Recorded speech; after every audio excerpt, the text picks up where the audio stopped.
अस्सलामुअलैकुम। आज हमारा लेक्चर है मैथ स्पेक्ट्रोमीट्री के हवाले से। ये एक बहुत ही इम्पोर्टेंट टूल है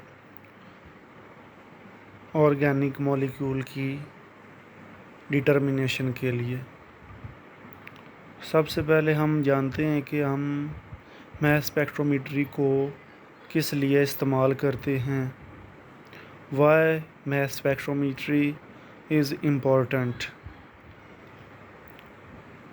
इसमें 4 फैक्टर हम फाइंड करते हैं: determination of molecular weight, determination of formula, structure determination, determination of isotopes.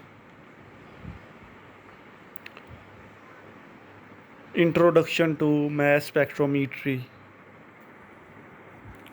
इसका जो प्रिंसिपल हम पहले देखते हैं।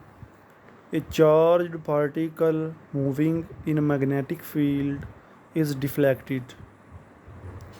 इसका ये मतलब है कि ओनली चार्ज्ड पार्टिकल ही डिफ्लेक्ट होगा। जो एनाइन मतलब जो कैटाइन होगा वही हमारा मैग्नेटिक फील्ड में डिफ्लेक्ट होगा और वही मैथ स्पेक्ट्रोमीट्री में हम स्टडी कर सकते हैं।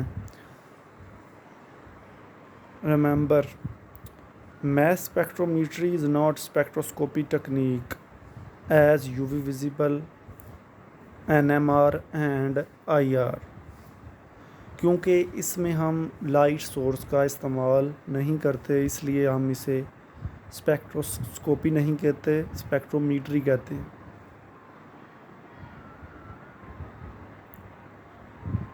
Some important points in mass spectrometry. Number 1, degree of deflection depends on mass to charge ratio. Heavier mass is deflected less.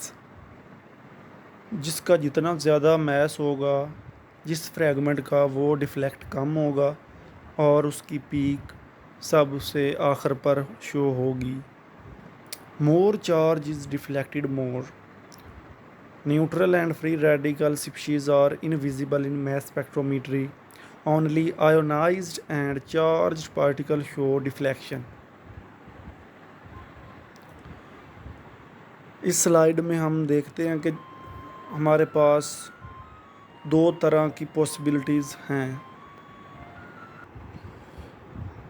Number 1 possibility ये है कि CH बॉन्ड को हम अगर देखें तो इसमें 2 तरह के इलेक्ट्रॉन होते हैं।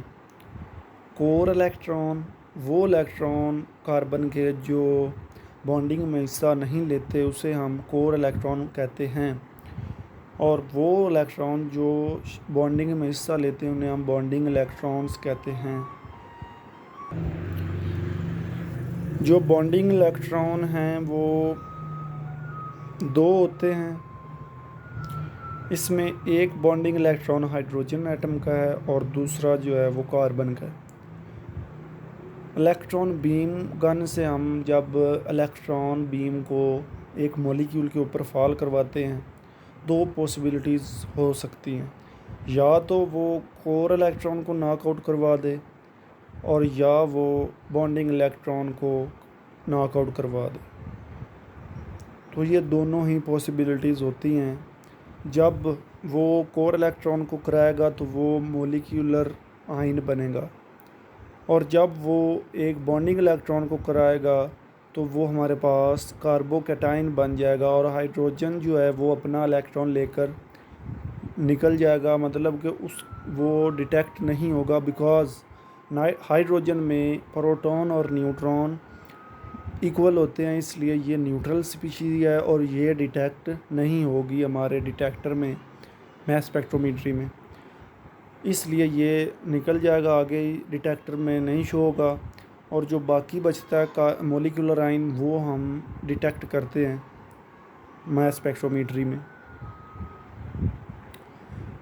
ये एक इम्पॉर्टेंट रिलेशनशिप ड्राइव करते हैं हम किसके दरमियान, रेडियस एंड मास के दरमियान। हम दो मैग्नेट लगाते हैं, जो दो मैग्नेट हैं उनकी मैग्नेटिक एक फ़ोर्स होती है और एक सेंट्रीपिटल फोर्स होती है, जो फिज़िक्स की ये दोनों टर्म्स है। अगर हम मैग्नेटिक फ़ोर्स को आगे एलेबोरेट करें तो वो क्यू वी बी के इक्वल होता है, और जब हम सेंट्रीपिटल फोर्स को डिटेल में देखते हैं तो वो m v square over r के होता है। जब इसमें लेफ़्ट हैंड साइड और राइट हैंड साइड दोनों पर ये देखें, इधर इधर लेफ़्ट साइड पर भी वी है और राइट साइड पर भी वी स्क्वायर है। इसमें से ये एक कैंसिल हो जाएगा और ये भी गया। नीचे हमारे पास q b is equal to m v over r बच जाएगा। इससे हम आर निकाल लेंगे तो ये हमारे पास रिलेशन आ जाएगा, r is equal to m v over q B. इससे हम ये बता सकते हैं कि आर जो है वो डायरेक्टली प्रोपोर्शनल है मैस के। जितना ज़्यादा रेडियस होगा इसका मतलब है कि उसका उतना ही ज़्यादा मैस है और वो उतना ही लेट मैस स्पेक्ट्रोमेट्री में डिटेक्ट होगा। इस स्लाइड में बहुत ही ब्रीफली बताया गया है। हम प्रोपेन का मॉलिक्यूल लेते हैं, इसको पहले हम आयोनाइज करते हैं, इसमें से एक इलेक्ट्रॉन को निकालते हैं। कोर शेल में इलेक्ट्रॉन होता है कार्बन के, वो हम निकालते हैं और हमारे पास मॉलिक्यूलर आयन बन जाता है प्रोपेन का। वो प्रोपेन का मॉलिक्यूलर आयन जब हम मैग्नेटिक फील्ड से गुजारते हैं तो वो मैग्नेट में मतलब कि उसका जो है ना मैग्नेट की तरफ अट्रैक्ट होगा। हल्का होगा तो वो ज़्यादा अट्रैक्ट होगा, अगर मॉलिक्यूल का मास ज़्यादा है तो वो कम उसका कर्व बनेगा और वो नीचे मतलब कि लेट डिटेक्ट होगा डिटेक्टर पर। इसमें रेडियस जितना ज़्यादा होगा इसका मतलब है कि उसका मास उतना ज़्यादा है, तो हम इस तरह वो डिटेक्टर जो है डिटेक्ट करता है और हमें वो पीक्स देता है। अब हम देखते हैं instrumentation of mass spectrometry.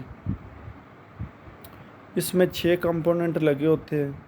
Number 1 sample, ion source, mass analyser, detector, PC and data analysis करने के लिए एक एम्पलीफायर होता है। डाटा एनालिसिस करते हैं हम।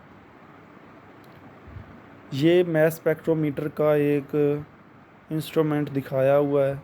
इसमें हम लेफ़्ट साइड से अगर स्टार्ट लें, ये देखें इधर से अगर हम स्टार्ट लें तो ये देखें सैंपल को हम लोड करते हैं तो आगे सैंपल वेपोराइजेशन चैम्बर होता है और इधर हीटिंग कोयल्स लगी होती हैं। इन कोयल्स की मदद से ये वेपर में चला जाता है। जो भी फेज़ होगा मतलब लिक्विड होगा सॉलिड होगा, पहले हम उसे गैस फेज़ में कन्वर्ट करेंगे। जब ये गैस में इधर चला जाएगा तो आगे आयोनाइजेशन चैम्बर है, जिसमें एक ऊपर जो है हम इलेक्ट्रॉन गन लगाया होता है हमने। इलेक्ट्रॉन गन में से इलेक्ट्रॉन निकल रहे होते हैं, बम्बार्डमेंट हो रही होती है। जब ये हमारा गैसेस मॉलिक्यूल जब इधर से गुज़रते हैं तो इलेक्ट्रॉन गन उनके ऊपर फॉल होती है, तो ये इधर से इसके आयन बनते हैं। वही जब या तो इसमें से कोर शेल में से इलेक्ट्रॉन निकलेगा मॉलिक्यूल के, या बॉन्डिंग इलेक्ट्रॉन में से इलेक्ट्रॉन निकलेगा, तो इधर हम आयोनाइजेशन चैम्बर इसे कहते हैं। और यह इलेक्ट्रॉन कलेक्टर है। ऊपर से इलेक्ट्रॉन आ रहे हैं, नीचे इलेक्ट्रॉन कलेक्टर लगा होता है, ये इलेक्ट्रॉन को कलेक्ट करता है। तो इधर से हमारा जो मॉलिक्यूल है आयनिक फॉर्म में जब वो दाखिल होता है आयन एक्सेलरेशन चैम्बर में, यहाँ पर वो आयन एक्सेलरेट हो जाते हैं, जल्दी जल्दी मूव करते हैं। उसके बाद मैग्नेटिक फील्ड, 2 मैग्नेट लगे होते हैं और दो मैग्नेट इसलिए लगाए होते हैं, इसमें जब वो आयन गुज़रता है इधर से, तो जो ज़्यादा हैवियर होते हैं उसका जो कर्व है वो ज़्यादा बनता है, और वो लेट जो है हमारे डिटेक्टर पर आता है और उसकी पीक लास्ट पर आती है। जो स्मॉलर जिनका मैस होता है हमारे फ्रैगमेंट्स का, वो जल्दी उसका वो जल्दी मैग्नेट की तरफ कर्व बना लेते हैं और जल्दी डिटेक्ट होते हैं, और उनका सिग्नल जो है रिकॉर्डर पर सबसे पहले आता है। ये थी मैस स्पेक्ट्रोमीटर की इंस्ट्रूमेंटेशन। सबसे इम्पोर्टेंट जो चीज़ होती है, जो भी हम स्पेक्ट्रोस्कोपी या कोई भी टेक्निक इस्तेमाल करते हैं लैब में, पहले हम अपने मॉलिक्यूल्स को तैयार करते हैं, कंपाउंड को तैयार करते हैं, फिर हम उसके एनालिसिस करते हैं क्या वही चीज़ हमारी बनी है या नहीं। उसके लिए हमें ये जो ये स्पेक्ट्रम की जो है ना इंटरप्रिटेशन करना आती हो, ये बहुत ही इम्पोर्टेंट टर्म है, बहुत ही इम्पोर्टेंट टॉपिक है ये, इंटरप्रिटेशन ऑफ मैस स्पेक्ट्रोमीट्री। हम इसकी इंटरप्रिटेशन इस तरह कर सकते हैं कि हम वाई एक्सिस पर रिलेटिव अबंडेंस को देखते हैं और एक्स एक्सिस पर मैस टू चार्ज रेशो को। हमारा मॉलिक्यूल जो है वो कार्बोकैटायन बनता है, हमारा मॉलिक्यूल जो है वो प्रोपेन है। उसमें से जब हम बॉन्डिंग इलेक्ट्रॉन को निकालेंगे तो एक हाइड्रोजन लूज़ हो जाएगा। उस लूज़ होने की वजह से ये टोटल इसका प्रोपेन का जो मोलिकुलर वेट है वो 44 है, 44 ग्राम पर मोल। जब उसमें से एक इलेक्ट्रॉन निकल जाता है, एक हाइड्रोजन एटम निकल जाता है, तो ये 43 बचता है, क्योंकि हाइड्रोजन का एटॉमिक वेट 1 है। एक पॉसिबिलिटी ये है कि कार्बोकैटायन बने। दूसरी पॉसिबिलिटी ये है कि इसमें पहली पॉसिबिलिटी है कि सेकेंडरी कार्बोकैटायन बने, दूसरी इसकी ये पॉसिबिलिटी है कि प्राइमरी कार्बोकैटायन बने, जिसका मैस 28 ग्राम पर मोल है। इसका मतलब है कि इसमें से मिथाइल भी निकल गया, तो ये 44 में से टोटल जो है 16 यूनिट लॉस हुए। 1 यूनिट जो है वो हमारा हाइड्रोजन का और 15 यूनिट जो है हमारे वो मिथाइल की, इसलिए ये 28 ग्राम पर मोल आ रहा है। और तीसरी पॉसिबिलिटी ये है कि अकेला मिथाइल का कार्बोकैटायन बने और वो उसमें से उसकी जो आएगी वो मोलिकुलर वेट आएगा वो 15 ग्राम पर मोल आएगा। इधर जब हम ग्राफ को देखते हैं कि इसमें दो तरह की पीक्स हम देख रहे हैं। एक पीक जो सबसे ज़्यादा राइट साइड पर है, जिसका मोलिक्यूलर वेट ज़्यादा है, 44 है, इसको हम मोलिकुलर आयन पीक कहेंगे, क्योंकि ये सबसे ज़्यादा है। इसमें से अगर एक हाइड्रोजन लॉस होगा, ये 43 आएगा और सेकेंडरी कार्बोकैटायन बनेगा। इसकी जो पीक है टॉलेस्ट है, इसका मतलब है कि इसकी अबंडेंस जो है वो रिलेटिवली ज़्यादा है। किसके रिलेटिवली ज़्यादा है?